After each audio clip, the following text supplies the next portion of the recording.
Hello, folks. Welcome to Shepherd's Kitchen, where I'm going to teach you a little something about kitchen knives. Alright, so what we've got here is a stainless steel Damascus kitchen knife. Not the most expensive thing in the world, not the greatest knife, but it's going to suit our purpose. Okay, so your typical chef's knife. It's for slicing. Okay? So you're going to keep it high up, keep your fingers there, and run it across, okay? This is a Santoku style kitchen knife. Why do I hate this thing, even though I paid a lot of money for it?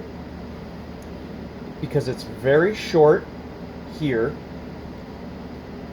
and it has a straight back. Why do I dislike that?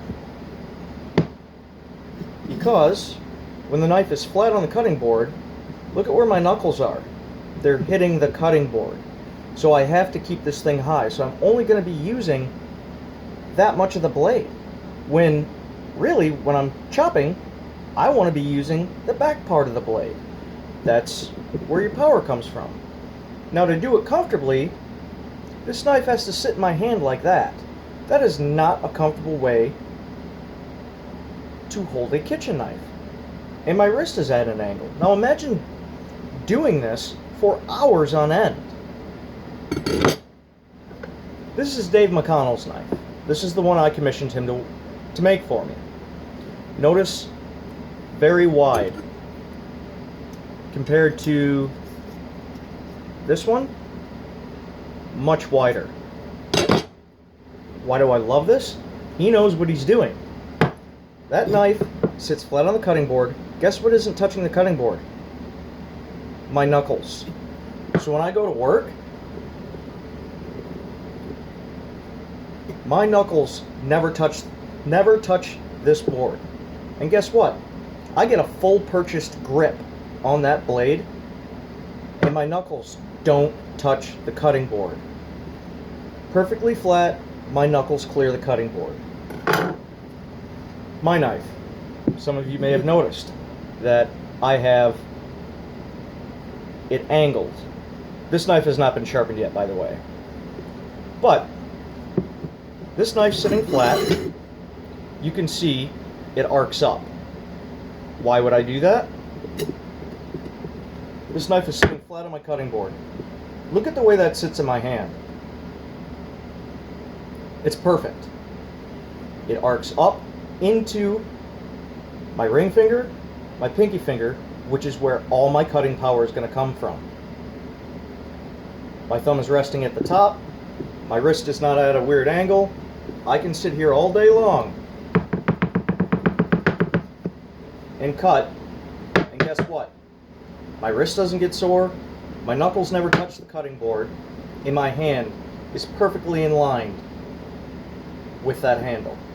That, my friends, is why I put this strange looking arc in my blade.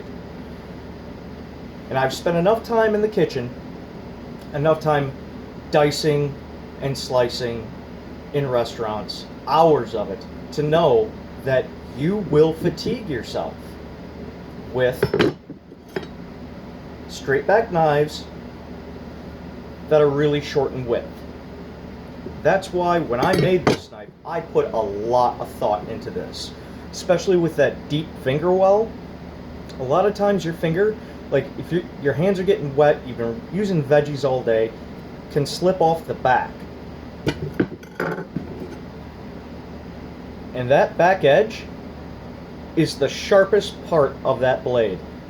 That back edge rarely ever gets used, so it's going to stay very sharp. Your finger slips off, you're going to cut yourself. Which is why I put this deep finger choil in there. Guess what? My finger sits in there perfect. It's not going to slip out, and if it does, it's going to catch the back of this, which is flat and not sharp. There was a lot of thought put into this knife, which may be why it took me 2 years to build it. But there is a reason why I did that. I mean, just look at the way that knife just sits in my hand. That's why I did that. So, for any of you who are looking into possibly making yourself a kitchen knife, think about the ergonomics and design of the handle. Make sure it's contoured so that it's going to fit you well. Don't just follow the norm. Don't just follow everything you see when you look up kitchen knives on Google or watch other people make them. Think about it. Create your own. Become your own maker. Don't just follow what everyone else is doing. Break some rules. That's really all I have to say. You know, think for yourself, be creative, and just because it doesn't work for somebody else doesn't mean it won't work for you. This is perfect for me. This thing, I love this knife, and I'm glad I didn't rush it. I'm glad it took me 2 years to make this thing. Why? Because it is exactly what I want, and it fits me perfect.